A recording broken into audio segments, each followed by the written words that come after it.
The fabric of the wedding dress felt like silk-wrapped chains against Jasmine Harper's skin as she stood frozen in the cathedral's antechamber, listening to her older sister's panicked confession through a hastily scrawled note.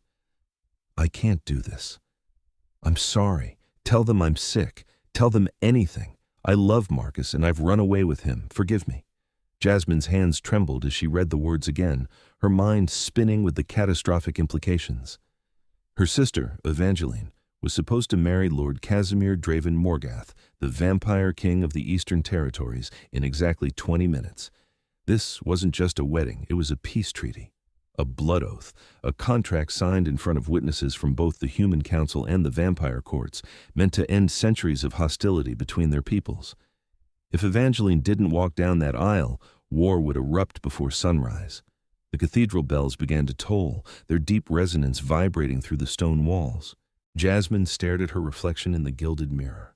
She and Evangeline had always looked alike, same dark auburn hair, same green eyes, same delicate features, but Evangeline had always been the confident one, the beautiful one, the one destined for greatness.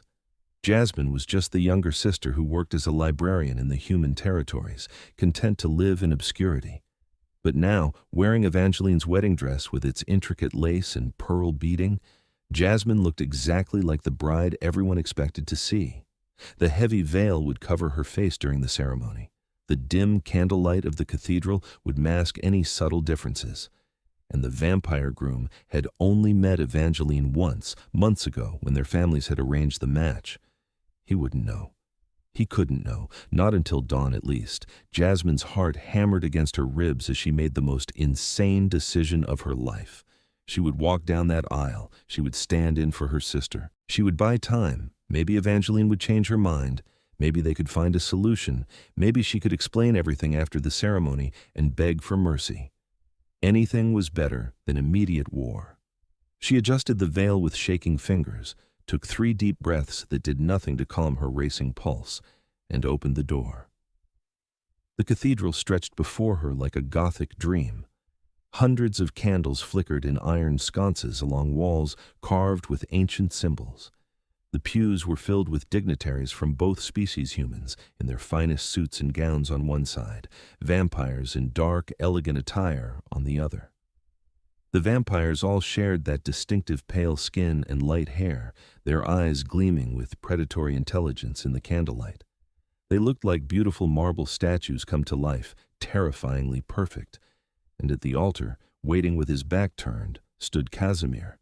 Even from behind, he commanded attention. He was tall, powerfully built beneath his black ceremonial coat, embroidered with silver thread that caught the light like captured stars.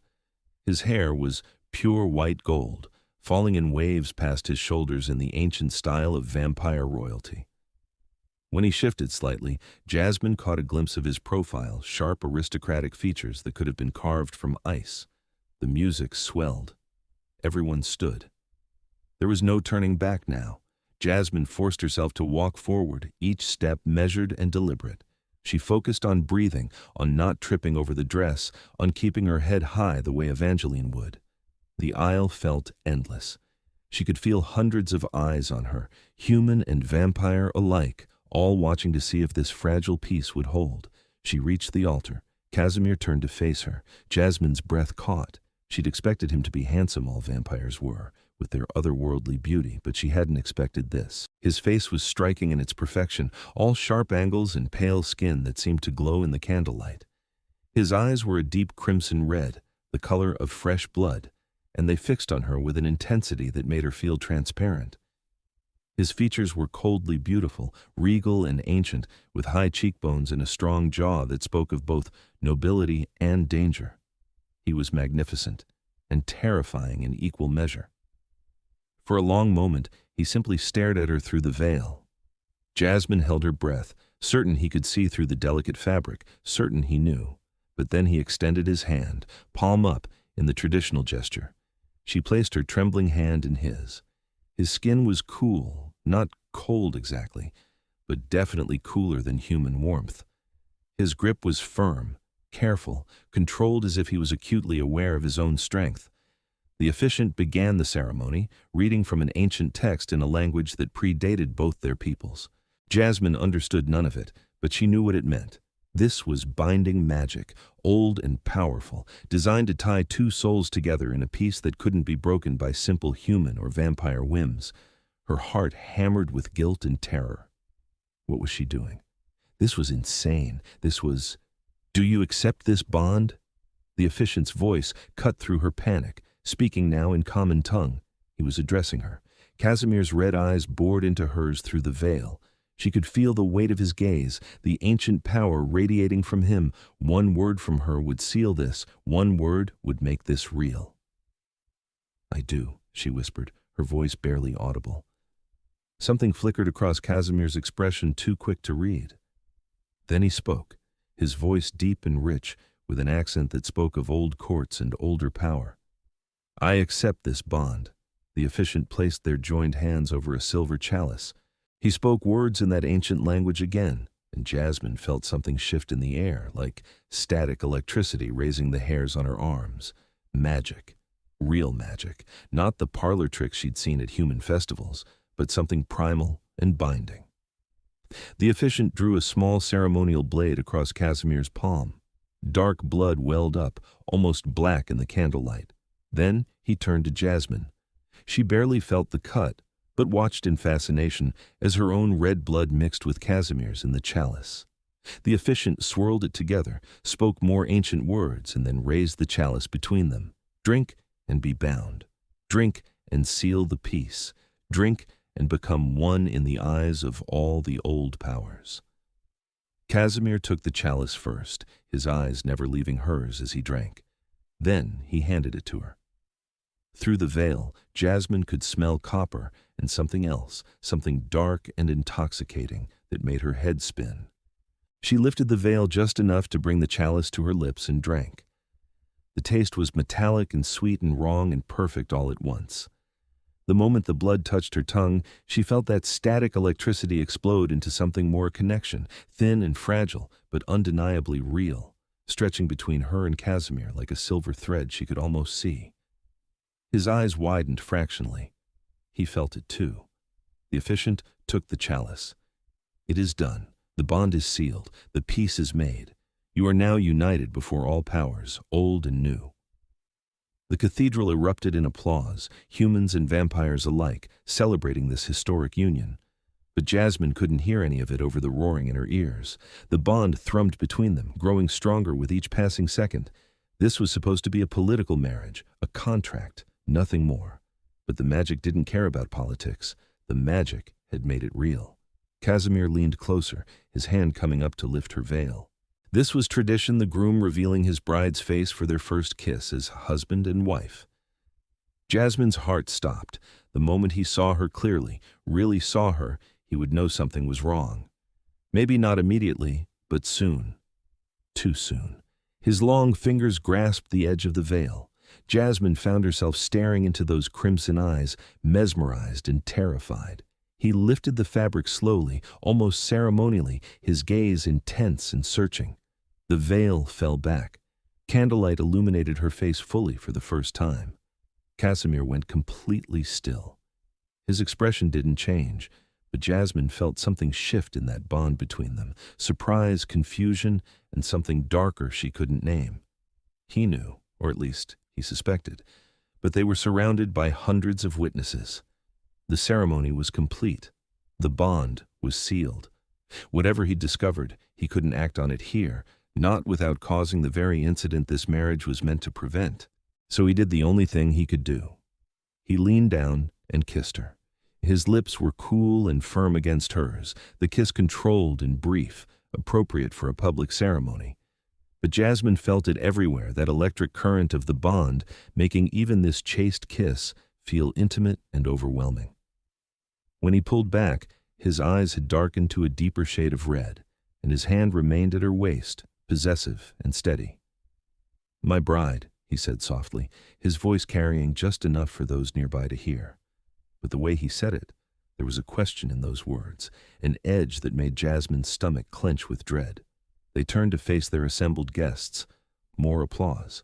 Jasmine's hand remained locked in Casimir's as they walked back down the aisle together, newly married, bound by ancient magic, balanced on the knife's edge of disaster. The reception was held in the grand hall of the Morgath estate, a sprawling Gothic mansion on the border between human and vampire territories.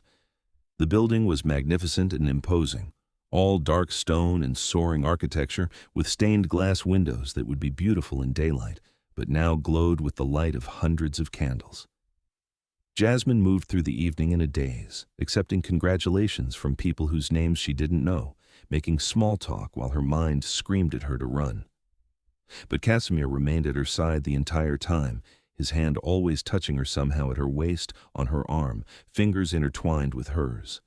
To observers, it might have looked like devotion, but Jasmine could feel the truth in his grip. He was making sure she didn't disappear. "You're very quiet, wife," Casimir murmured during a brief moment when they were relatively alone, standing near one of the tall windows. "Are you unwell?" "Just overwhelmed," Jasmine managed, which was perhaps the truest thing she could say. His crimson eyes studied her face with unnerving intensity. "You seem different from when we met before, more nervous, less certain." Jasmine's heart kicked into overdrive. "It's my wedding day. Any bride would be nervous." "Any bride," he agreed. His thumb traced idle circles on her wrist, right over her pulse point. Could he feel how fast her heart was racing? Of course he could. Vampires had heightened senses. He probably could hear every terrified beat. "Tell me, do you remember what we discussed when we first met? What you said to me?" Ice flooded Jasmine's veins. She had no idea what Evangeline had said to him. "I said many things that day." "Indeed." His smile was slight, dangerous. "Perhaps the excitement has made you forgetful. Understandable." He knew. He absolutely knew something was wrong. But he was testing her, trying to figure out exactly what he was dealing with. Before Jasmine could respond, a female vampire approached, tall and elegant, with silver-white hair piled in elaborate braids and eyes like polished amber. She wore a deep purple gown that looked like liquid silk, and carried herself with the confidence of someone used to power. "Brother," she said, her voice cool and musical, "might I steal your bride for a moment? There are some ladies who wish to offer their congratulations privately." "Brother? This must be Casimir's sister." Jasmine tried to remember if Evangeline had mentioned her in any of the documents about the vampire court. Casimir's hand tightened fractionally on Jasmine's waist. "Seraphine, how thoughtful, but I prefer to keep my wife close tonight." "It's tradition," Seraphine countered, her amber eyes glinting with something that might have been amusement or challenge. "The women always separate the bride for the blessing ceremony. Surely you won't deny the old customs on your wedding day." A muscle ticked in Casimir's jaw. He clearly didn't want to let Jasmine out of his sight, but refusing would be suspicious, perhaps even insulting. After a tense moment, he released her. Of course, tradition must be honored. He leaned close to Jasmine's ear, his cool breath making her shiver. "Don't go far, wife. I'll come find you soon." It sounded like a promise and a threat all at once. Seraphine linked her arm through Jasmine's and led her away from the main hall, down a corridor lit with flickering sconces. Several other vampire women followed, their movements silent and graceful. Jasmine felt like prey being separated from the herd. They entered a smaller chamber, clearly a ladies' parlor, decorated in rich burgundies and golds. The moment the door closed, the pretense of friendliness evaporated. Seraphine turned to face Jasmine, her expression no longer amused. "Who are you?" she demanded. Jasmine's mouth went dry. "I don't understand. Please don't insult my intelligence. I met Evangeline Harper 3 months ago when the betrothal was announced. I had tea with her for 2 hours. She was confident, ambitious, clever, and utterly self-assured. She spoke fluent French and had opinions about vampire politics that bordered on offensive." Seraphine stepped closer, her amber eyes boring into Jasmine's green ones. "You are terrified, soft-spoken, and I watched you hesitate before picking up your wineglass because you weren't sure which one was yours. You are not Evangeline Harper. So I'll ask again, who are you?" The other vampire women watched with predatory interest. There was no point in lying not to someone who had clearly already figured it out. "I'm her sister," Jasmine whispered. Jasmine Harper. "Evangeline ran away this morning with her human lover. She left a note. I thought if I stood in for her during the ceremony, we could buy time, could figure something out before we declared war on your people for breaking the treaty, Seraphine finished coldly. How very noble of you. Or very stupid. I haven't decided which. I'm sorry, Jasmine said desperately. I know what I did was wrong, but there are millions of people on both sides who would die if this treaty failed. I thought maybe if I could just get through the ceremony, if we could talk to the councils, explain what happened. You bound yourself to the vampire king with blood magic, Seraphine interrupted. Do you have any idea what that means? It's not symbolic. It's not a piece of paper that can be annulled. You are now magically tied to my brother for as long as you live. When you die, a piece of his soul will die with you. That bond cannot be undone. Horror crashed over Jasmine in waves. But it was meant for Evangeline. The magic doesn't care who it was meant for. It cares who spoke the words and drank the blood. You did. The bond formed between you and Casimir, not you and some theoretical other bride. Seraphine's expression softened slightly, though her eyes remained hard. You truly didn't know? I knew it was binding, but I thought politically, legally, I didn't realize it was actual soul magic. Jasmine felt tears burning behind her eyes. What have I done? You've married the most powerful vampire in the Eastern Territories. That's what you've done, one of the other women said, her tone somewhere between impressed and horrified. Seraphine held up a hand for silence. She studied Jasmine for a long moment, her expression calculating. Does Casimir know you're not Evangeline? He suspects something is wrong. He hasn't accused me directly, but he knows. Of course he does. He's not stupid. Seraphine began pacing, her gown whispering against the floor. This is a disaster. The Human Council specifically chose Evangeline because she was politically savvy enough to navigate vampire court. What did Evangeline say you did? A librarian? Yes, Jasmine admitted miserably. A librarian? Seraphine pinched the bridge of her nose. Wonderful. Just wonderful. What will he do when he's certain? Jasmine asked quietly. When he knows for sure that I'm not who I'm supposed to be? I honestly don't know. Casimir is complicated. He's honorable to a fault, but he's also ruthless when it comes to protecting our people. The bond will make this messier. He'll feel betrayed, but he'll also feel protective of you because that's what the bond does. Seraphine stopped pacing and fixed Jasmine with an intense stare. Here's what's going to happen. You're going to go back to that reception and play the role of his wife. You're going to be quiet, demure, and let him lead. When dawn approaches and he takes you to his chambers, you're going to tell him the complete truth, everything, and then you're going to pray to whatever gods you believe in that his honor outweighs his anger. And if it doesn't, Jasmine whispered. Seraphine's smile was cold. Then we'll all find out just how far the bond's protective magic extends. Come on. We've been gone too long already. He'll be getting suspicious. They returned to the reception to find Casimir exactly where they'd left him, standing near the window with a glass of wine, or more likely blood, tinted to look like wine in his hand. His eyes locked onto Jasmine the moment she entered the room, and she felt that bond between them pulse with something that might have been relief. He was at her side in moments, moving with that preternatural vampire speed that always startled humans. You were gone a while, he said, his hand reclaiming its position at her waist. I was beginning to think you'd climbed out a window. The accuracy of that observation, even as a joke, made Jasmine flinch. Casimir noticed, of course. He noticed everything. Just wedding blessings, Seraphine said smoothly, inserting herself into the conversation. Nothing dramatic, though your bride does look exhausted. Perhaps it's time to retire. The sun will rise in a few hours, and you know how you get when you cut it too close. Casimir's eyes narrowed slightly at his sister, clearly catching the undertone in her words. But he nodded. You're right. It's been a long night. He turned to Jasmine, his expression unreadable. Come, wife. Let me show you to our chambers. Our chambers. The words sent a bolt of panic through Jasmine. She'd been so focused on getting through the ceremony that she hadn't thought beyond it. Of course there would be a wedding night. Of course he would expect. But no. Seraphine had said to tell him the truth at dawn. Dawn was still hours away. She just had to get through this next part without completely falling apart. Casimir led her from the hall, ignoring the knowing looks and barely suppressed comments from some of the guests. The vampire custom was apparently less prudish than the human one. No one pretended to be scandalized by the couple retiring early.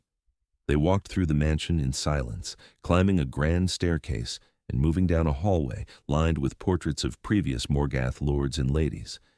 Every single one of them had that same pale, ethereal beauty, those same aristocratic features. They looked like gods judging mortals from their frames. Casimir stopped at a set of double doors carved with intricate designs. He pushed them open, revealing a suite that took Jasmine's breath away. The room was enormous, decorated in deep reds and blacks, with furniture that looked like it belonged in a museum. A massive four-poster bed dominated one side, draped in silk that shimmered in the candlelight. Tall windows lined one wall, currently covered with heavy blackout curtains to protect against any early morning light. A fireplace crackled with actual flames, casting dancing shadows across everything. It was beautiful and terrifying, and exactly what she'd expected a vampire king's bedroom to look like. Casimir closed the doors behind them. The click of the lock sounded very loud in the sudden quiet. "Finally," he said softly, "we're alone." Jasmine turned to face him, her heart hammering. He stood between her and the only exit, watching her with those unsettling crimson eyes. In the firelight, he looked even more otherworldly, all sharp angles and pale skin, beautiful and dangerous in equal measure. "Now then," he continued, his voice dropping lower, more dangerous, "why don't you tell me who you really are?" The game was over. Jasmine had known this moment was coming, but she still wasn't prepared for it. She considered lying, considered trying to maintain the deception for just a few more hours, but what was the point? He knew. She could see it in his eyes. "How long have you been certain?" she asked instead. "Since you said, 'I do.'" He moved closer, not threatening exactly, but definitely predatory. Evangeline Harper's voice was pitched lower than yours. She also had a small scar on her left hand from a childhood accident you don't, and her scent was different. Every person has a unique scent, especially to vampire senses. The moment I touched you, I knew something was wrong. Then why didn't you stop the ceremony? And cause an immediate incident?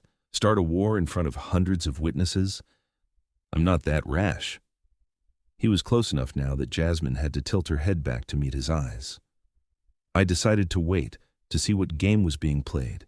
Is Evangeline Harper dead? Was this some human plot to infiltrate my court? No, nothing like that. Evangeline ran away this morning with her human lover. She left me a note saying she couldn't go through with it. I found it 20 minutes before the ceremony. I knew if she didn't show up, the treaty would fail. So I took her place. I thought I could buy time, maybe figure out a solution. The words tumbled out in a rush. I'm Jasmine Harper, Evangeline's younger sister. I'm not trained in politics or vampire court or anything useful. I'm just a librarian from the human territories, and I made a terrible decision, and I'm so sorry. Casimir stared at her for a long moment. Then, unexpectedly, he laughed a short, sharp sound without much humor. A librarian, my sister will love that detail. She already knows, Jasmine admitted. She figured it out during the blessing ceremony. She told me to confess everything to you at dawn. Of course she did. Seraphine always was too clever for her own good. He moved away, walking to a cabinet and pouring himself a drink from a crystal decanter. Not wine, definitely blood, dark and viscous. He drank it like someone who desperately needed it, and Jasmine remembered what Seraphine had said about him needing to rest before sunrise. So, Jasmine Harper, the substitute bride, what am I supposed to do with you? I don't know, Jasmine said honestly. Seraphine said the bond can't be undone, that it's real soul magic. I didn't realize I thought it was just a political ceremony. It is political. It's also binding on a magical level that transcends politics. He set down his glass and turned to face her fully. I can feel you, you know. Right here.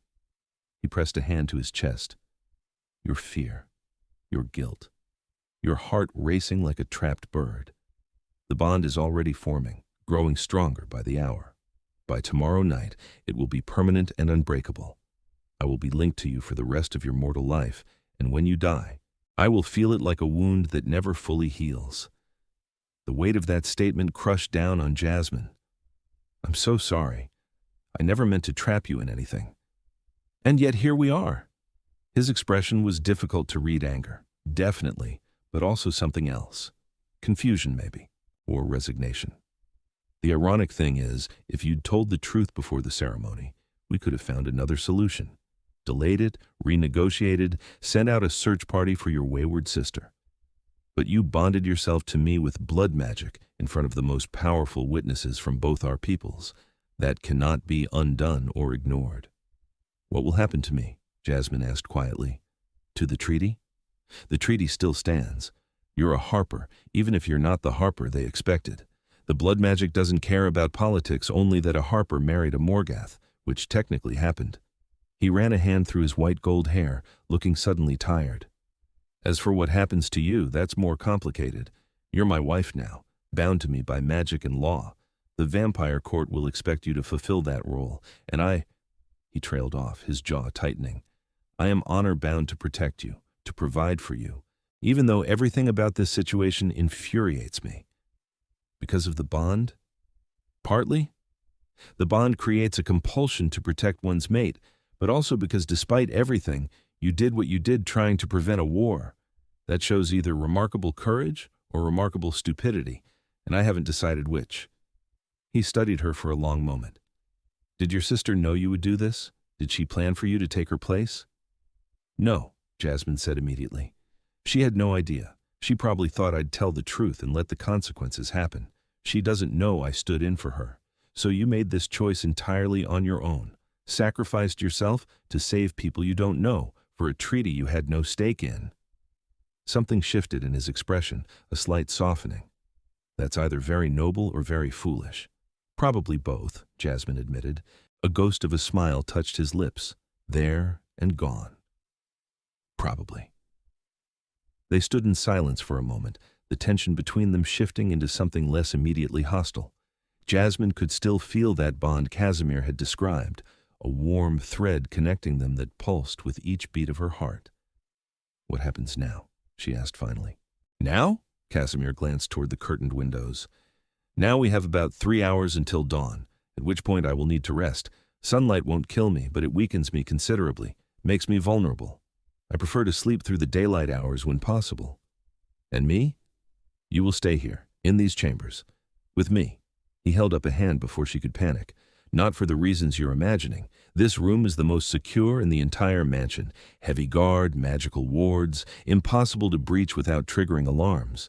If word gets out about the deception, there will be vampires and humans alike who want to use you as a pawn or eliminate you as an embarrassment. Here, you're safe. From everyone except you, Jasmine pointed out quietly. His eyes flashed with something dangerous. I'm not going to hurt you, Jasmine Harper. Despite everything, despite my anger at this situation, the bond won't let me harm you. And more than that, my honor won't allow it. You may have lied, but you did so trying to prevent bloodshed. That matters to me. Thank you, she whispered. Don't thank me yet. This situation is far from resolved. Tomorrow night when I wake, we will need to address the court. Explain what happened. Deal with the fallout. He moved to the bed, pulling off his formal coat and draping it over a chair. Beneath, he wore a fine black shirt that showed just how powerful his build was. For now, try to rest. You look exhausted. Jasmine glanced at the massive bed, then back at Casimir. Where will you sleep? In my bed. Where else? Her face flushed. I can take the sofa. You're my wife. You'll sleep in my bed. He said it like it was the most obvious thing in the world. I won't touch you. Not until or unless you want me to.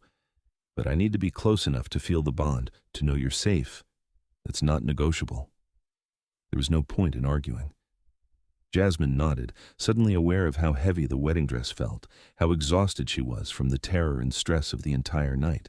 There are night clothes in the wardrobe, Casimir said, gesturing to an ornate piece of furniture. Help yourself to whatever you need. The washing chamber is through that door if you want to freshen up. Jasmine gratefully escaped to the washing chamber, which turned out to be a luxurious bathroom with a massive tub and modern fixtures that contrasted beautifully with the Gothic architecture. She found a nightgown in the wardrobe soft silk in a deep emerald green and changed out of the wedding dress with relief. When she emerged, Casimir was already in the bed, propped against the headboard with his eyes closed.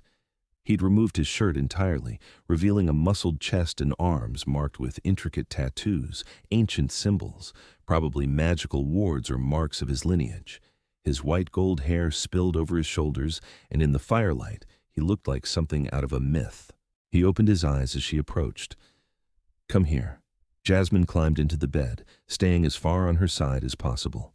The mattress was incredibly comfortable, the silk sheets cool against her skin. She pulled the covers up to her chin, hyper-aware of Casimir's presence just a few feet away. "Relax," he murmured. "I can feel your fear through the bond. It's uncomfortable." "Sorry," Jasmine whispered. "I don't know how to not be afraid right now." "Understandable." He shifted slightly, turning on his side to face her. In the firelight, his crimson eyes seemed to glow. "For what it's worth, I meant what I said. I won't hurt you, and I won't let anyone else hurt you either. You're mine now, for better or worse, and I protect what's mine." The possessiveness in his tone should have been frightening, but somehow it was oddly comforting. This powerful, dangerous creature was bound to protect her by ancient magic and his own sense of honor. It wasn't the wedding night she'd never really wanted with a man she'd never met, but it also wasn't the disaster it could have been. "Can I ask you something?" Jasmine ventured. "Why did you agree to this marriage in the first place? You're a king. You could have refused the treaty." Casimir was quiet for a long moment. "I've lived for over 300 years. I've seen countless wars between our peoples, watched good vampires and humans die for nothing. When the Human Council proposed this alliance, I saw a chance for real peace, a chance for my people to live without constantly looking over their shoulders. So yes, I agreed to marry a stranger because I thought it would save lives. I suppose we have that in common." "I guess we do," Jasmine said softly. "Sleep, Jasmine Harper," Casimir murmured. "Tomorrow the real challenges begin." Despite everything, Jasmine found her eyes growing heavy. The bed was too comfortable, the room too warm, and she was so emotionally exhausted that her body simply gave up. The last thing she was aware of before sleep claimed her was that bond between them, pulsing steady and warm like a second heartbeat. When Jasmine woke, the room was dark except for the dying fire in the fireplace. She felt disoriented for a moment, unsure where she was, until memory crashed back in a nauseating wave. The wedding, the deception, the vampire king sleeping beside her. She turned her head carefully. Casimir lay completely still, his breathing so shallow she couldn't see his chest moving. His eyes were closed, his face peaceful in a way that made him look younger, less intimidating. This must be the daylight sleep he'd mentioned, the deep rest that vampires needed to recover from the sun's weakening effects, even when they weren't directly exposed to it. Jasmine carefully slid out of the bed, trying not to disturb him. The room was cold now that she was away from the covers and the fire. She found a robe draped over a chair and wrapped it around herself, then moved to the windows. The heavy curtains were still drawn, but she could see a thin line of light at the bottom. Daylight. She carefully pulled back just the edge of one curtain and gasped. The view was spectacular. The Morgath mansion sat on a cliff overlooking a valley that stretched for miles. In the daylight, she could see the full scope of the estate, manicured gardens, stone walls, and in the distance, the glittering towers of the human city on one side and what must be vampire settlements on the other. Right on the border, exactly as Seraphine had said. "Beautiful, isn't it?" Jasmine spun around, nearly dropping the curtain. Casimir hadn't moved, still lay in the same position, but his eyes were open now, watching her. "I'm sorry," she said quickly. "I didn't mean to disturb you." "You didn't." "I was already awake. I sleep lightly during the day, a survival instinct from centuries of being hunted." He sat up slowly, the sheets pooling around his waist. "What time is it?" Jasmine glanced at the ornate clock on the mantel. "Just past noon. Then we have several hours yet before sunset." He ran a hand through his hair, pushing it back from his face. "Are you hungry? There should be human food in the attached sitting room. I'll have servants bring you whatever you need." "I can wait," Jasmine said, though her stomach was starting to protest. She hadn't eaten since yesterday morning. Casimir gave her a knowing look. "Don't be ridiculous. You're mortal. You need regular food." He rose from the bed with that preternatural grace, unconcerned about his partial state of undress. He pulled on a robe and moved to a cord near the door, tugging it. "There. Someone will arrive shortly." "Won't they talk?" About me being here? About what happened? They'll talk regardless. Palace servants always do. But my staff is loyal and discreet. They won't spread gossip beyond these walls. He moved to the fireplace and began rebuilding the fire with practiced efficiency. Besides, there's nothing scandalous about a new bride staying in her husband's chambers. Except that I'm not the bride everyone expected. A detail that very few people know. He glanced at her over his shoulder. Seraphine won't tell anyone she's too politically savvy to create that kind of chaos, and you and I certainly won't be announcing it. As far as the court knows, you're simply Evangeline Harper, Casimir's new queen. But I don't know how to be her, Jasmine protested. I don't know about vampire politics or court etiquette or any of the things she learned. Someone will figure it out. Probably, Casimir agreed, which is why we're going to establish you as shy and overwhelmed by your new position. You'll stay quiet in public, defer to me for important decisions, and generally act like a nervous new bride. It's not far from the truth, and it will buy us time while you learn what you need to know. A knock at the door interrupted them. Casimir called permission to enter, and a servant appeared, an older vampire woman with silver hair and kind eyes. She curtsied deeply. My lord, you rang? Yes, Helena, my wife needs breakfast. Something substantial. She had a long night and hasn't eaten. He said it so naturally, so easily, that Jasmine almost believed they really were a normal married couple. Of course, my lord. Right away. Helena's eyes flicked to Jasmine with curiosity but no judgment. Welcome, my lady. I'll bring you a tray immediately. She disappeared as silently as she'd arrived. Casimir gestured for Jasmine to sit in one of the comfortable chairs near the fire. She sank into it gratefully, pulling the robe tighter around herself. Helena has been with my family for over a century, Casimir said, settling into the chair opposite her. She's completely trustworthy.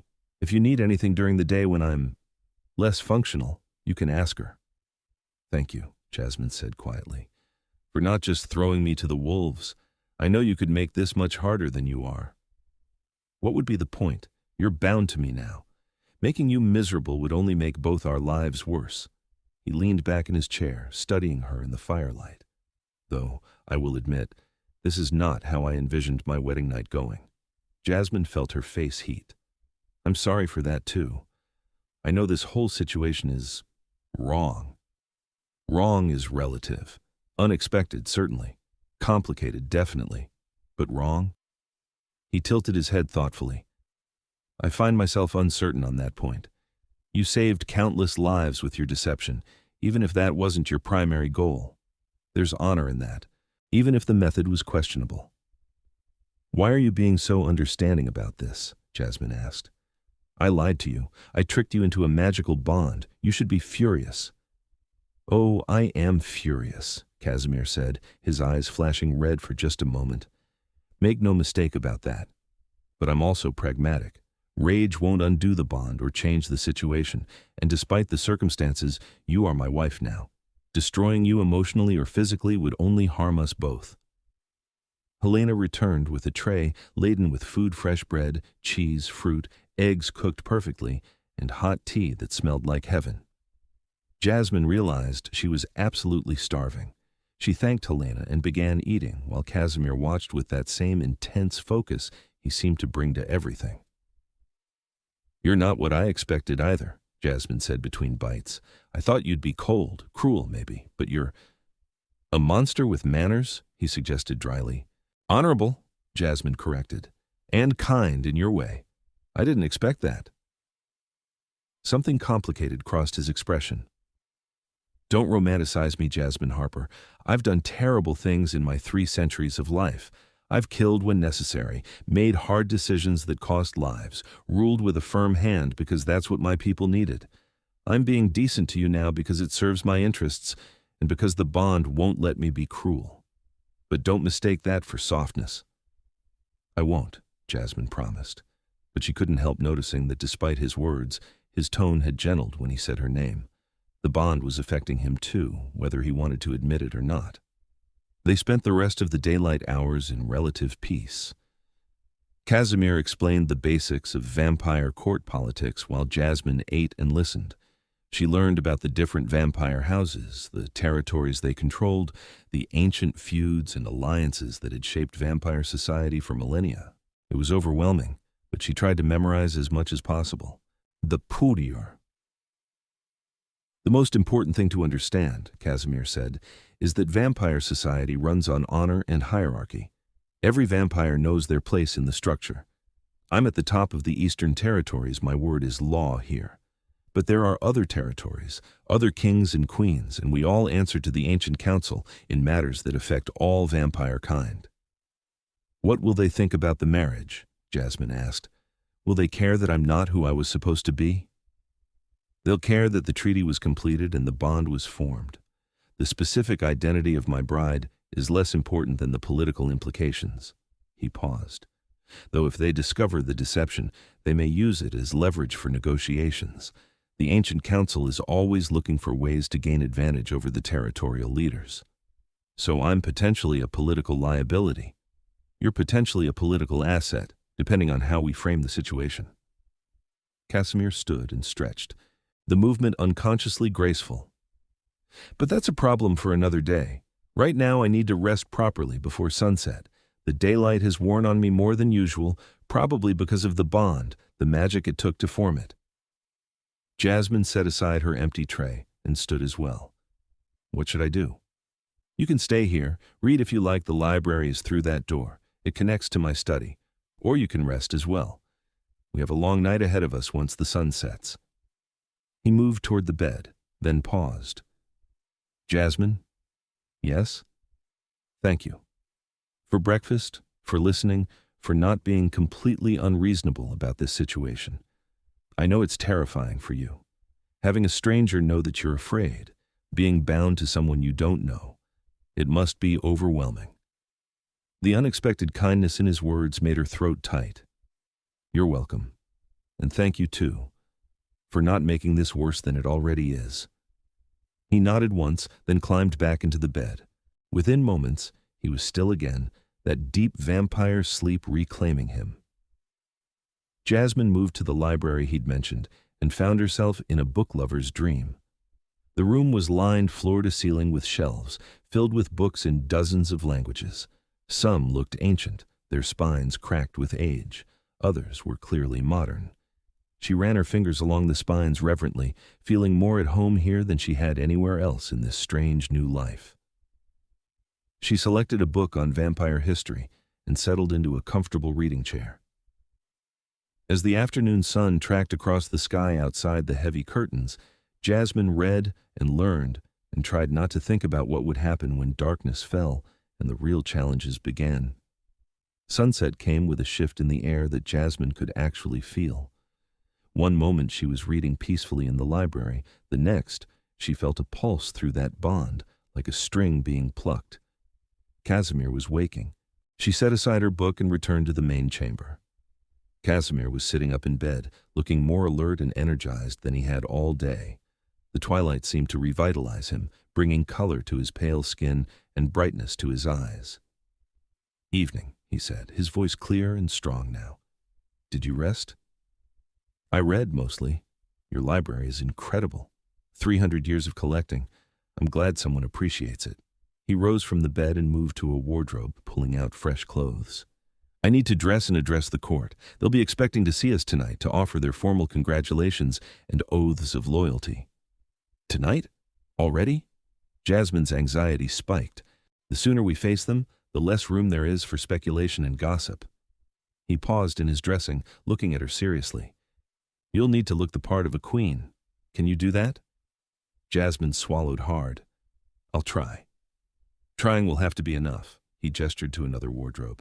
There are gowns in there that should fit you. Choose something elegant but not ostentatious.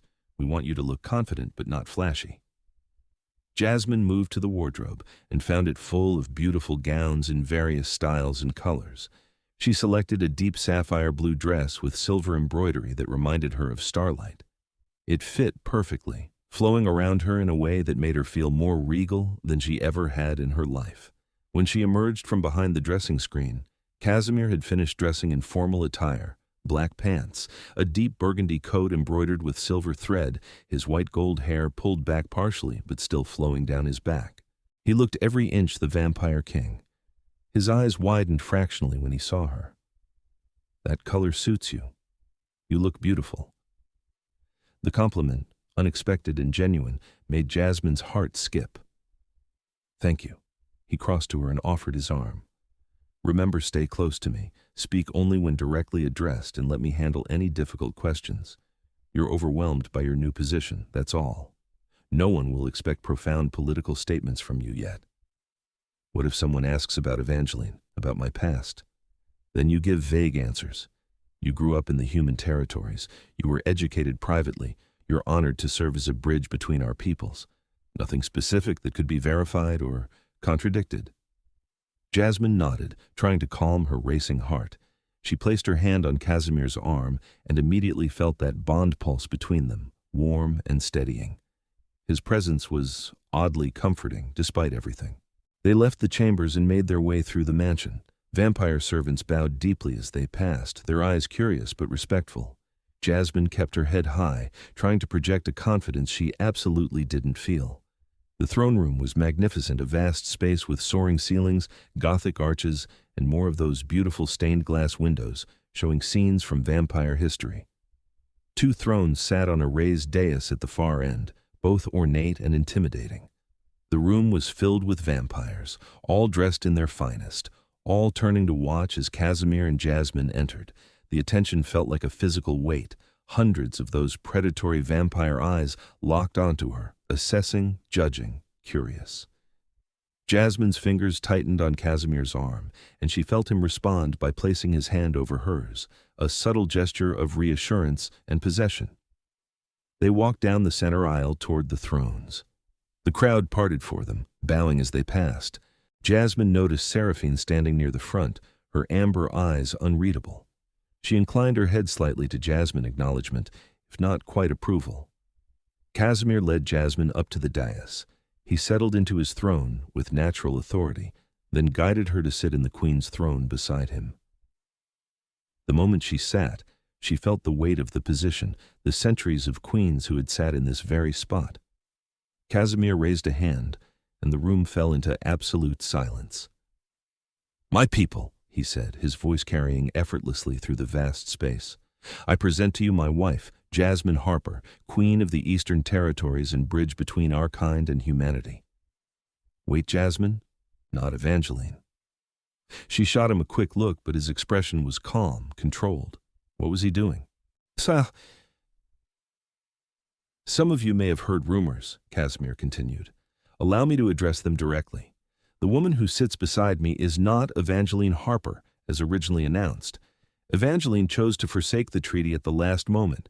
Her sister Jasmine stepped forward to honor the commitment and prevent the war that would have resulted from breaking our accord. She bound herself to me through blood magic, knowing the consequences, to save both our peoples from conflict. That is the truth." The throne room erupted in shocked murmurs. Jasmine sat frozen, unable to believe Casimir had just openly announced the deception. Beside her, Seraphine looked equally surprised. Casimir waited for the noise to die down before continuing. "I know this is unconventional, but the bond is real and binding. Jasmine Harper is my wife by all magical and political law. She is your queen, and anyone who challenges that challenges me directly." The threat in those words was unmistakable. Several vampires in the crowd looked thoughtful, a few looked angry, but none looked willing to openly oppose their king. "The treaty stands," Casimir declared. "The peace we have worked toward stands. The only thing that has changed is the specific woman wearing the crown. And I will tell you now, I am satisfied with the exchange. Jasmine Harper has shown remarkable courage and honor. She will make a worthy queen." He turned to look at Jasmine, and in his crimson eyes, she saw something that made her breath catch respect, genuine respect, and perhaps the beginning of something more. "Any who wish to pledge their loyalty to your new queen, step forward now." For a long, tense moment, no one moved. Then Seraphine stepped forward, graceful and deliberate. She knelt before the dais, her hand over her heart in the formal vampire gesture of fealty. "I pledge my loyalty to Queen Jasmine Harper," she said clearly. "My blood, my sword, my service, all are hers until the ending of my days." The effect was instantaneous. If Casimir's own sister accepted the new queen, the rest of the court would follow. One by one, then in groups, the vampires stepped forward and knelt, repeating similar oaths. Some looked happy about it, others resigned, a few clearly unhappy but unwilling to oppose their king. But all of them pledged their loyalty.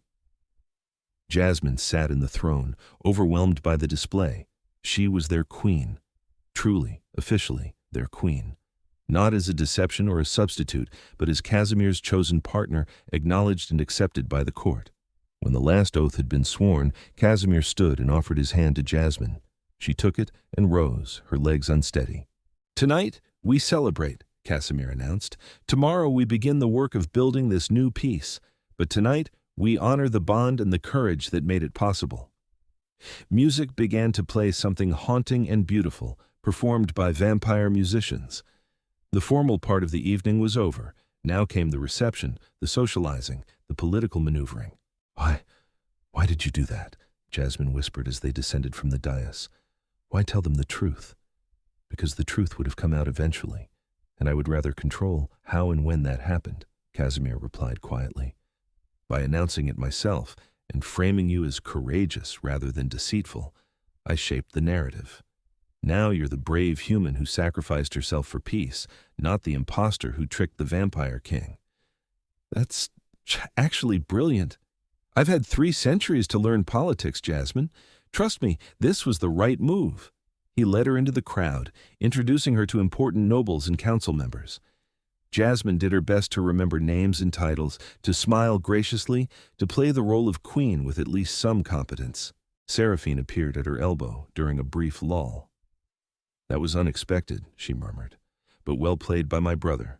You'll still face opposition from some quarters, but he's made it politically dangerous to challenge you directly."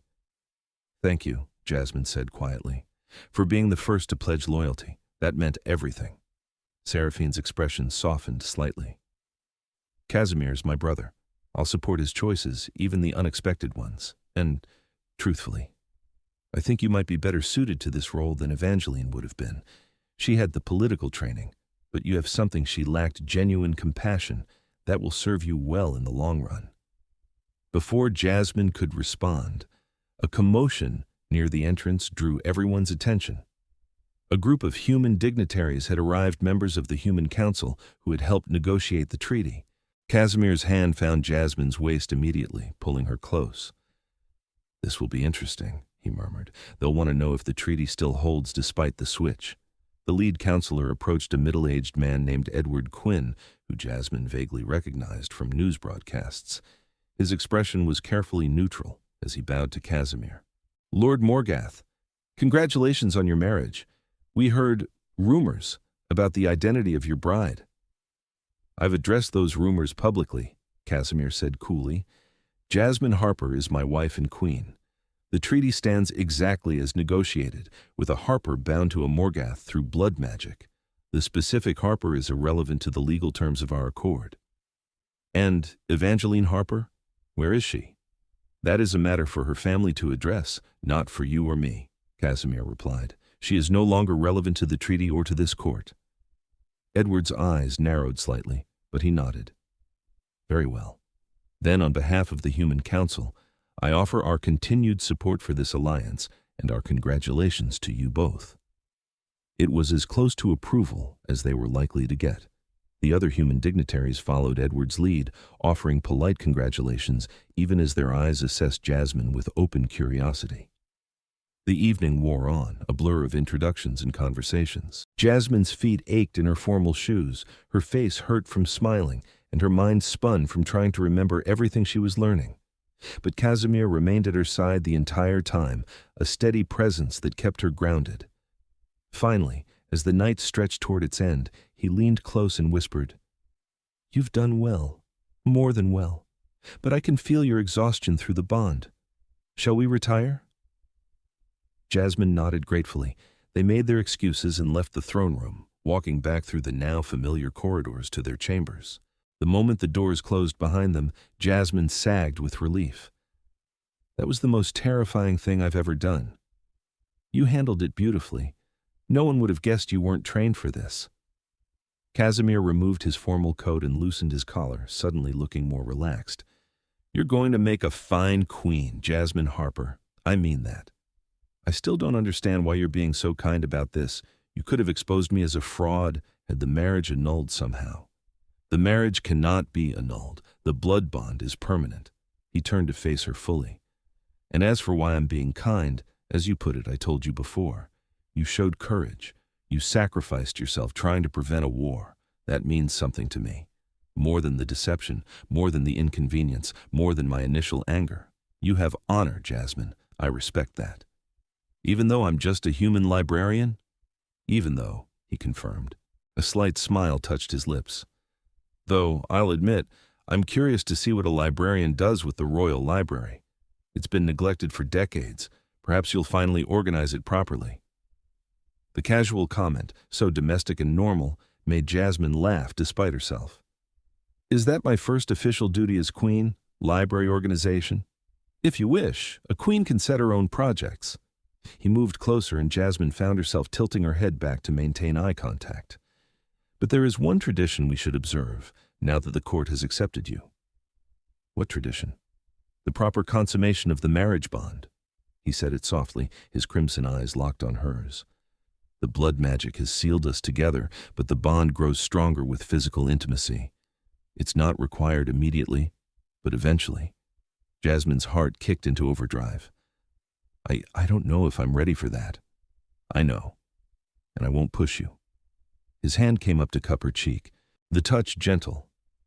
But I want you to know that despite the circumstances, I find myself drawn to you.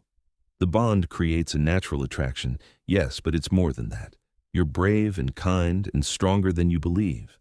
When you're ready, truly ready, I will be honored to complete our union fully. The honesty in his words, the tenderness in his touch, it was almost overwhelming. Jasmine leaned into his palm without thinking and felt that bond between them surge with warmth. Can I ask you something? She whispered. Anything? Do you feel it? The bond? The same way I do? Like a thread of light connecting us? Like I can sense your emotions, your presence, even when you're not in the room? His thumb brushed across her cheekbone. Yes, I feel it. It's maddening and comforting in equal measure. I've never been bonded to anyone before. I didn't expect it to be so intense. Is it always like this? I don't know. Each bond is unique, shaped by the individuals involved, but I suspect ours is particularly strong because of the circumstances, the high emotion, the magic of the ceremony, the genuine sacrifice behind your choice. He leaned down, his forehead almost touching hers. I think we're meant to be, Jasmine Harper. I think fate or magic or whatever powers govern such things put you in that cathedral for a reason. You believe in fate? I've lived 300 years. I've seen too much to not believe in something beyond pure chance. His lips brushed against her forehead, feather light. Sleep now. Tomorrow we begin teaching you how to truly be a queen. Tonight, just rest. They prepared for bed in companionable silence. Jasmine was getting used to the intimacy of sharing space with Casimir, the way he moved around the room with unconscious grace, the way his presence both excited and calmed her. When they finally settled into the bed, Casimir pulled her close, tucking her against his chest. His body was cool, but not uncomfortably so, solid and strong. Jasmine could hear his heart beating slower than a human heart, but steady and real. Casimir, she murmured, already half asleep. Thank you, for everything, for not destroying me when you had every right to be furious. His arms tightened around her. Sleep, my queen. We have eternity to figure this out. And wrapped in the arms of her vampire husband, Jasmine finally let herself believe that maybe, just maybe, this impossible situation might actually work out. The following weeks passed in a whirlwind of activity. Jasmine's days were filled with lessons, vampire history, court etiquette, political strategy, even combat training at Casimir's insistence. You're a queen, he'd said. You need to be able to defend yourself if necessary. Her instructor was Seraphine, who proved to be patient but demanding. They trained in a private courtyard during the daylight hours when most vampires were resting, working on basic self-defense and situational awareness. You're human, Seraphine explained during one session. You'll never match vampire strength or speed. But you can learn to anticipate, to use leverage and momentum against opponents. And Casimir will have enchanted protection jewelry made for you, charms that will shield you from compulsion and some physical attacks. "Do I really need to worry about being attacked?" Jasmine asked, blocking a strike and countering with the move Seraphine had taught her. "You're married to the most powerful vampire in the Eastern Territories. That makes you a target for anyone who wants to weaken him or disrupt the treaty." Seraphine's expression was serious.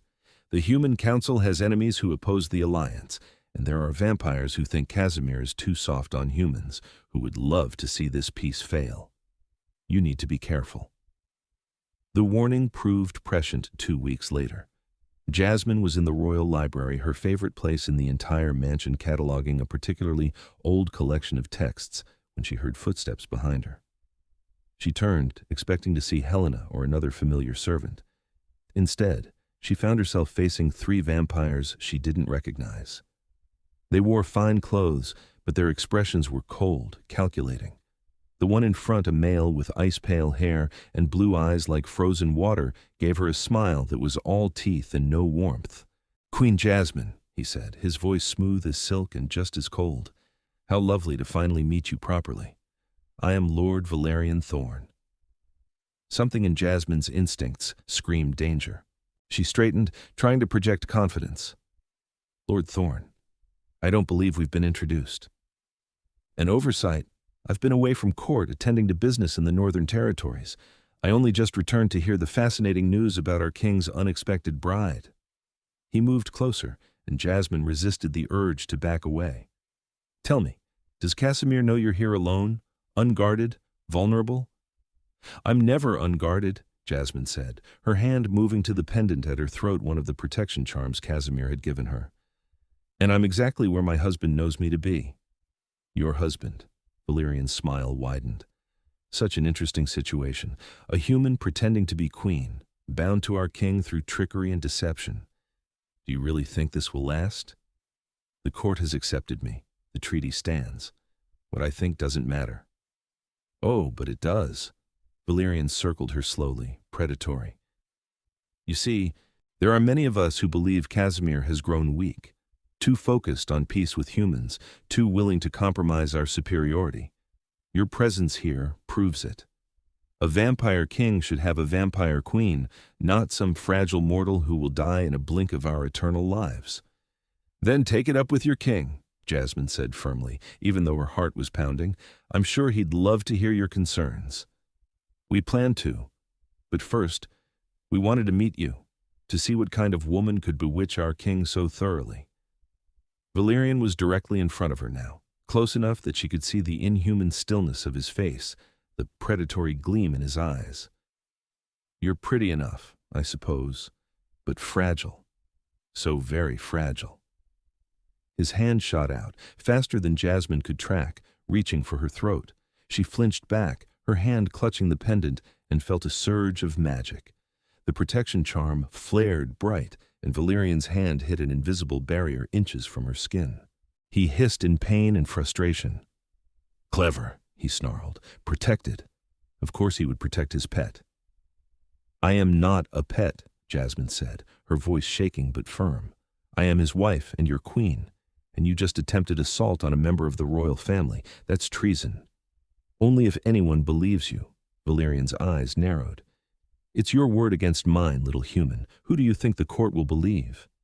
"They'll believe me." The new voice made everyone freeze. Casimir stood in the library doorway, and the temperature in the room seemed to drop 10 degrees. His expression was absolutely calm, which somehow made him more terrifying than if he'd been visibly angry. His crimson eyes were locked on Valerian with the focus of a predator who'd just spotted prey. "My lord," Valerian said, recovering quickly, "we were just introducing ourselves to your bride." "By attempting to grab her throat?" Casimir moved into the room with that preternatural speed, and suddenly he was between Jasmine and Valerian, a living wall of protection. "I saw everything, Valerian. Don't insult me by lying. It was merely a test to see if the protection charms you gave her actually worked. It was an assault on my wife." Casimir's voice was soft, deadly. "Did you really think you could threaten her in my own home and face no consequences? We only wanted to speak with her, to express our concerns about the direction of your rule. Then you speak to me, not terrorize my queen." Casimir's hand moved to the sword at his hip, not drawing it, but the threat was clear. "You and your companions will leave this estate immediately. You are banished from court for a period of 10 years. If you return before then, or if you make any move against my wife or the treaty, I will personally ensure you don't live to regret it." Valerian's face twisted with fury. "You would exile your own people for a human?" "I would execute my own people for attempting to harm my wife," Casimir corrected coldly. "Exile is mercy. Don't make me reconsider it."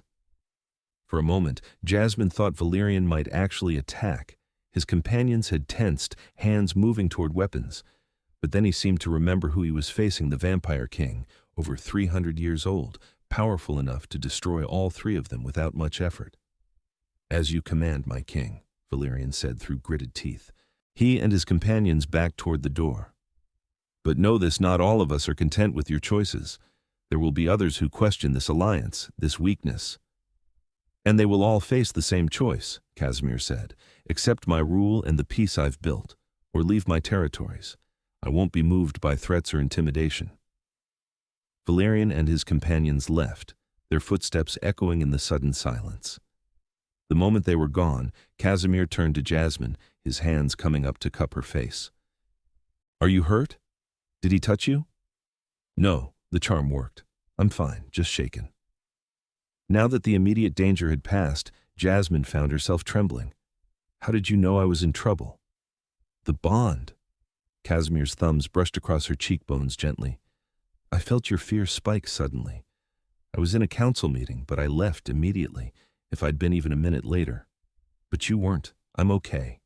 Jasmine leaned into his touch, drawing comfort from his presence. "Thank you for believing me, for not questioning whether I'd done something to provoke them. You are my wife, my queen. I will always believe you, always protect you." He pulled her into his arms, holding her close. "I should have anticipated this. There are factions that oppose the treaty, vampires who think I've betrayed our kind by allying with humans. They see you as a symbol of that betrayal." "Maybe they're right," Jasmine whispered against his chest.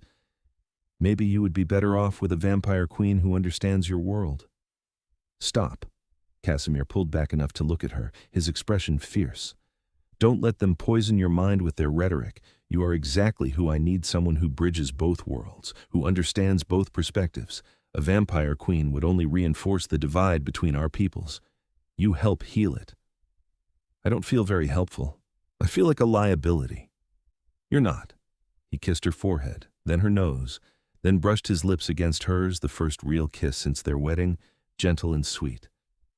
"You're my strength, Jasmine. My reminder of why this peace matters. Don't ever doubt that." The kiss sent warmth flooding through the bond between them, chasing away the fear and doubt. Jasmine found herself leaning up into it, her hands fisting in Casimir's shirt. He made a soft sound and deepened the kiss slightly, one hand sliding into her hair.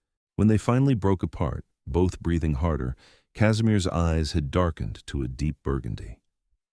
"We should go somewhere more secure. My private study, it has better wards." He led her through the mansion to a room she'd never been in before, a comfortable space lined with books and maps, with a large desk and several plush chairs. The moment they entered, Jasmine felt the tingle of protective magic settling over them.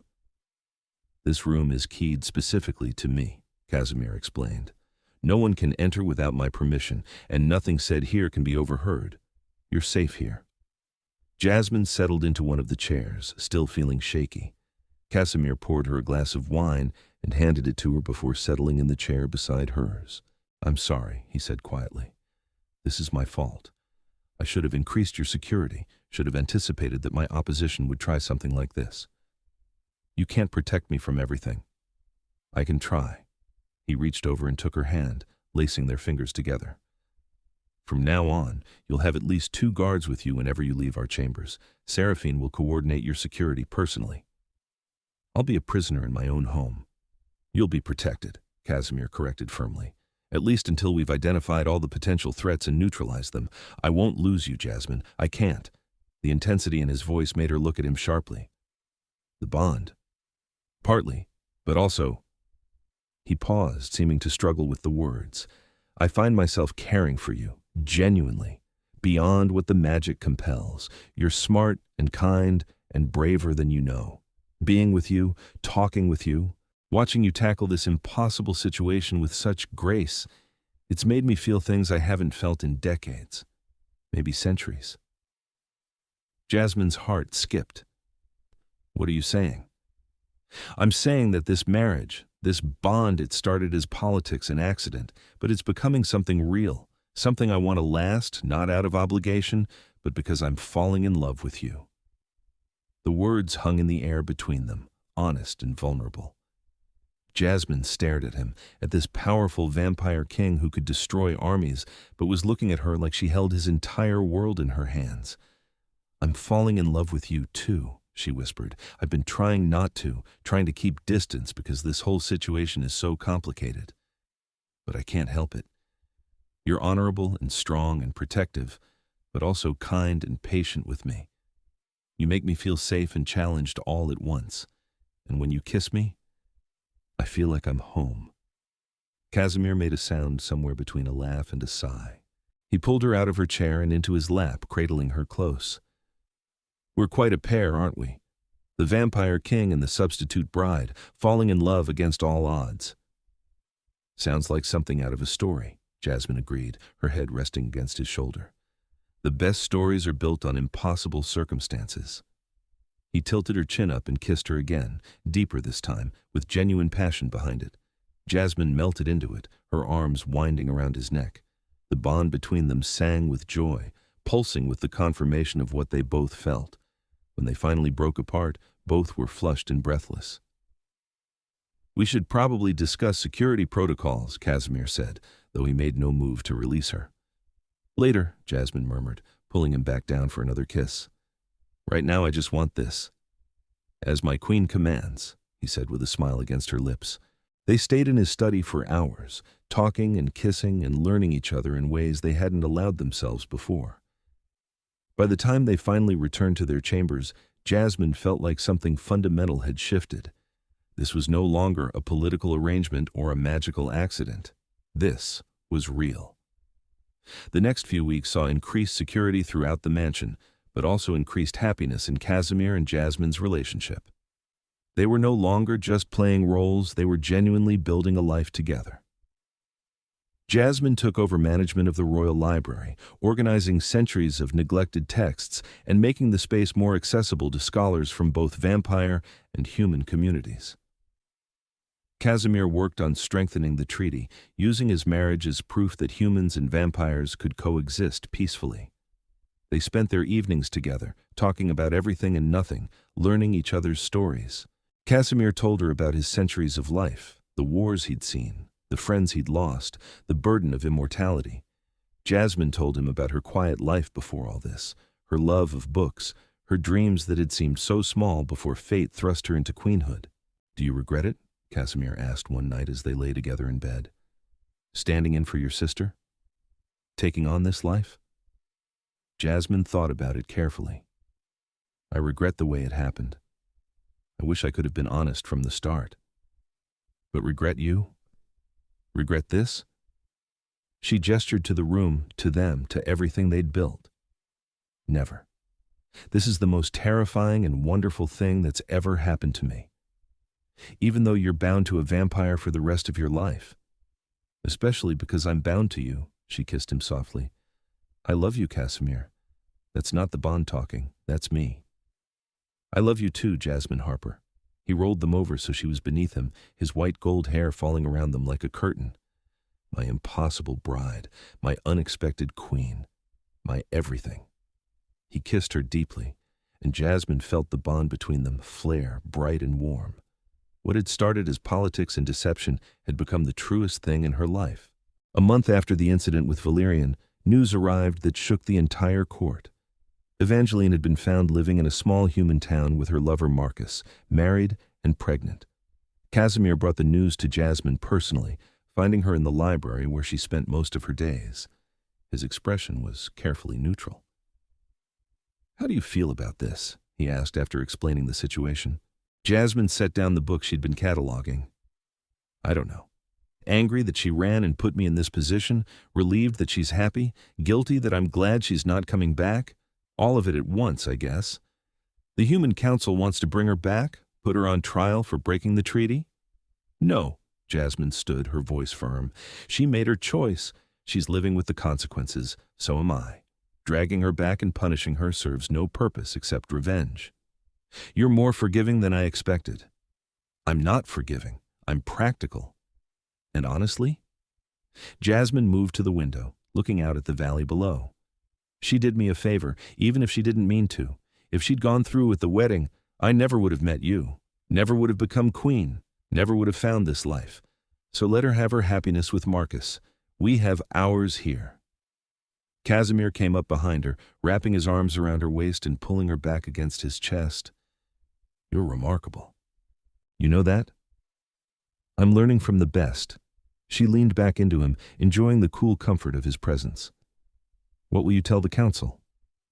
That Queen Jasmine has pardoned her sister's actions and wishes her well. That the treaty stands regardless, and any attempt to persecute Evangeline will be seen as an insult to the crown. He nuzzled into her hair. They won't like it, but they won't challenge it either. You have more political power than you realize. Good. Then it's settled. Jasmine turned in his arms to face him. No more looking back. Only forward. Forward, Casimir agreed and sealed it with a kiss. 3 months into their marriage, the ancient council requested an audience with Casimir and Jasmine. It was both an honor and a test. The ruling vampires wanted to see this unusual queen for themselves. The meeting was held in neutral territory, an ancient castle that predated either of their people's current civilizations. Jasmine, dressed in her finest gown, deep midnight blue embroidered with silver stars, and wore the crown Casimir had commissioned for her, delicate silver worked into a design of intertwined vines and crystals. Remember, Casimir said as their carriage approached the castle, the ancient council values strength and honesty above all else. Don't try to be what they expect. Be yourself. That's what impressed me. It will impress them too. The ancient council consisted of 5 vampires, who were so old they made Casimir look young. They sat in high-backed thrones in a chamber lit only by candlelight, their faces showing centuries of experience and power. The eldest, a female with hair like spun starlight and eyes the color of storms, spoke first. Casimir Draven Morgath, you bring your human queen before us, unprecedented. Queen Jasmine, Casimir corrected smoothly, his hand firm on Jasmine's waist. My wife and co-ruler of the Eastern Territories, I bring her because she is part of my rule, not separate from it. Tell us, young queen, another council member said, a male with silver hair and amber eyes. What makes you think you can rule over vampires? You who have lived barely a fraction of our years, you who are mortal and weak? Jasmine felt Casimir tense beside her, ready to defend her, but she squeezed his hand gently. She could do this herself. I don't think I can rule over vampires, she said clearly. I don't rule over anyone. I rule with my husband as his partner and equal. And yes, I'm mortal. Yes, I'm young compared to you. But I bring something your long years may have caused you to forget. I remember what it's like to be vulnerable, to fear for my life, to be powerless. That gives me empathy for those you rule, both vampire and human. I can bridge the divide between our peoples because I understand both sides. Pretty words, the eldest said, but words are easy. What have you accomplished? I've organized the largest interspecies library in the Eastern Territories, making knowledge accessible to both vampires and humans. I've established a scholarship program for young humans to study vampire history and culture.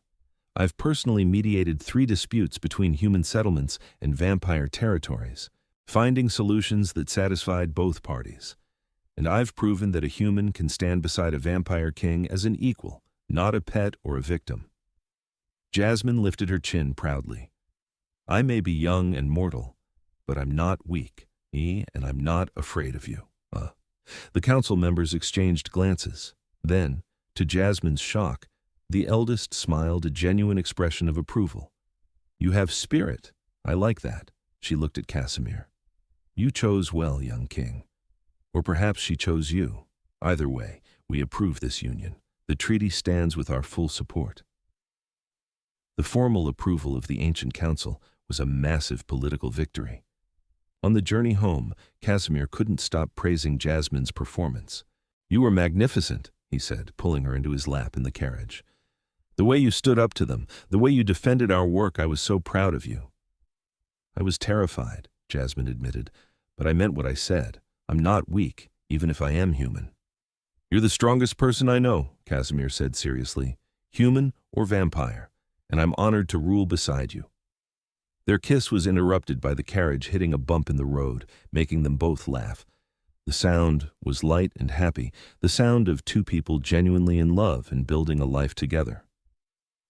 6 months after their wedding, Jasmine woke in the middle of the day to find Casimir already awake, watching her with an expression she couldn't quite read. "What is it?" she asked, pushing her hair out of her face. "I was just thinking about the future. Our future." He reached out and took her hand. "You're mortal, Jasmine. You'll live maybe 80 or 90 years if you're lucky. I'll live for centuries more after you're gone. Have you thought about that?" "Of course I have. It's a shadow that follows every happy moment we share. There are ways to extend human life, old magic, blood rituals. I could turn you, make you vampire, and we would have eternity together." Jasmine's heart clenched. "And if I don't want that? If I want to live and die as a human? Then I will love you for every moment of your mortal life and carry you in my heart for every moment after." His crimson eyes were steady on hers. "I'm not asking you to decide now, but know that the option exists if you want it." "Why wouldn't I want eternity with you?" "Because becoming vampire means giving up the sun, giving up certain human experiences, watching everyone you knew as a human age and die while you remain unchanging. It's not a decision to make lightly." He pulled her closer. "I want you to live the life you choose, not the life I impose on you." Jasmine thought about it carefully. The idea of becoming vampire was both terrifying and tempting. Eternity with Casimir, the power and strength to truly protect herself, but also losing her humanity, the fundamental nature of what she was. "Can I think about it? Really think about it?" "Take all the time you need, years if necessary. Just know that whatever you choose, I'll love you, mortal or vampire, now or forever." They kissed slowly, sweetly, a promise sealed without words. Over the following months, Jasmine seriously considered the question. She talked to Seraphine about what it meant to be vampire, the advantages and disadvantages. She researched the rituals, the magic involved, the irreversibility of the choice. In the end, she made her decision a year after their wedding, on the anniversary of the night she'd stood in for Evangeline, and changed both their lives forever. She found Casimir in his study, working through correspondence from various territories. He looked up when she entered and immediately set aside his work. "You've decided," he said, reading her expression. "I want to be with you," Jasmine said, "not just for my mortal lifetime, but forever. I want eternity with you, Casimir. I want to stand beside you not as a human queen who will wither and fade, but as your true equal. Make me vampire. Make me yours in every way possible." Joy flashed across his face, bright and genuine. "Are you certain? Absolutely certain?" "I've never been more certain of anything in my life." She moved to him, taking his hands. "You're my home, my love, my everything. I don't want to waste a single moment of forever that we could have together." He pulled her into his arms, holding her so tightly she could barely breathe. "I love you, Jasmine Harper, more than I thought possible, more than I knew I could love anyone. I love you too. So let's do this. Let's make forever real." The transformation ritual was performed 3 nights later, with Seraphine as witness and the ancient council's blessing. It was painful and beautiful and terrifying all at once. Casimir's blood mixing with hers, old magic rewriting her very essence, reshaping her mortality into something immortal and powerful. When Jasmine woke 3 days later, the world had changed. Colors were brighter, sounds sharper, every sense heightened to impossible levels. She could hear hearts beating in distant rooms, could smell individual scents she'd never noticed before. And when she looked at Casimir, she could see him in a way she never had before, the glow of his ancient power, the bond between them now visible as threads of light connecting their souls. "How do you feel?" he asked, cupping her face gently. Powerful. Alive. Perfect. She pulled him down for a kiss that was different now, vampire to vampire, equal to equal, two immortals bound by love and magic. How do I look? See for yourself. He handed her a mirror, and Jasmine gasped. Her skin had paled to that distinctive vampire, white, flawless, and luminous. Her hair had lightened to a dark silver auburn, shot through with strands of pure silver. And her eyes had turned a deep violet, unusual even for vampires. The violet eyes are a sign of strong magic, Casimir explained. It means the transformation took completely. You're not just vampire, you're powerful in your own right. I'm beautiful, Jasmine whispered, hardly recognizing herself. You've always been beautiful. Now you're just more yourself. He kissed her temple, then her cheek, then her lips. My queen, my wife, my eternal love. They made love for the first time since her transformation, and it was transcendent vampire senses, making every touch, every kiss, every moment of connection more intense than anything Jasmine had experienced as a human. They moved together in perfect sync, the bond between them singing with joy and completion. Afterward, lying tangled together in their bed, Casimir traced idle patterns on her shoulder. What are you thinking? Jasmine asked. That I'm the luckiest vampire who ever existed. That fate gave me the most precious gift when it put you in that cathedral. That I would live through 1,000 years of war if it meant finding you at the end. Tears pricked Jasmine's eyes. She could still cry, even as a vampire. When I stood in for Evangeline, I thought I was sacrificing myself. I thought I was giving up everything for duty and honor. And instead I found everything I never knew I wanted. Love, purpose, a home, you. She kissed him softly. Thank you for seeing past the deception, for giving me a chance, for loving me. Thank you for being brave enough to take Evangeline's place, for binding yourself to a stranger, for giving us a chance at this. His arms tightened around her. We have eternity now, Jasmine, eternity to rule together, to love each other, to build the peace we both believe in. Then let's make it a good eternity, Jasmine said with a smile. Let's make it count. With you by my side, it already does. They stayed in bed until sunset, talking and planning and dreaming about their future.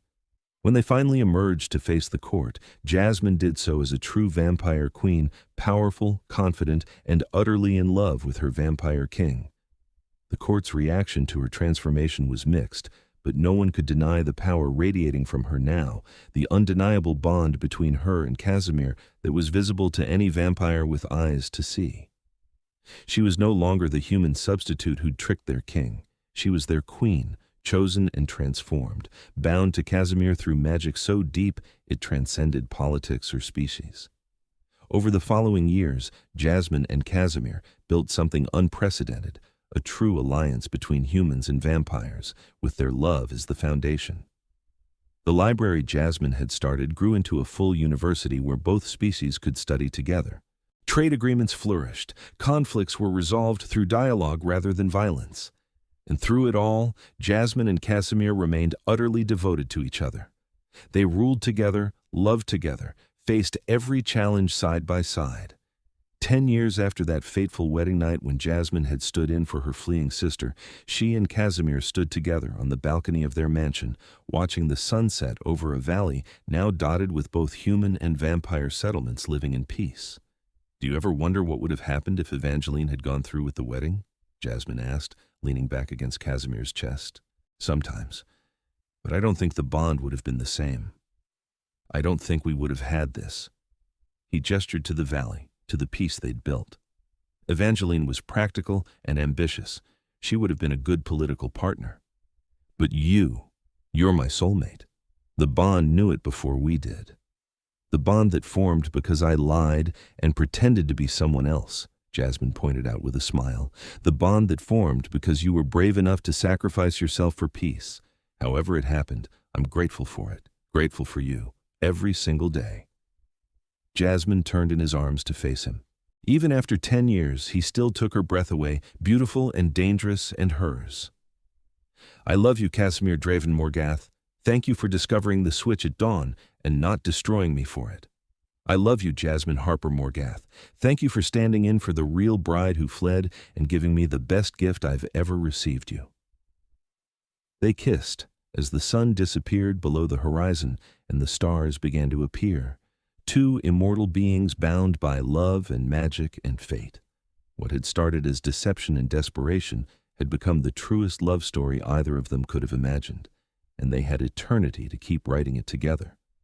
The Vampire King and his substitute bride lived happily ever after, building a legacy of peace that would last for generations.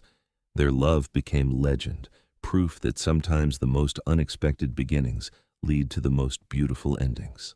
In the centuries to come, young vampires and humans alike would hear their story and believe that true love could transcend any obstacle, any species, any circumstance, as long as two hearts were brave enough to take the chance. And in the quiet moments between ruling and responsibility, Casimir would hold Jasmine close and whisper against her hair, "You're the best thing that ever happened to me." And she would always whisper back, "No. You're the best thing that ever happened to both of us." Because it was true. Against all odds, against every expectation, they had found each other, and they had forever to be grateful for it. The end.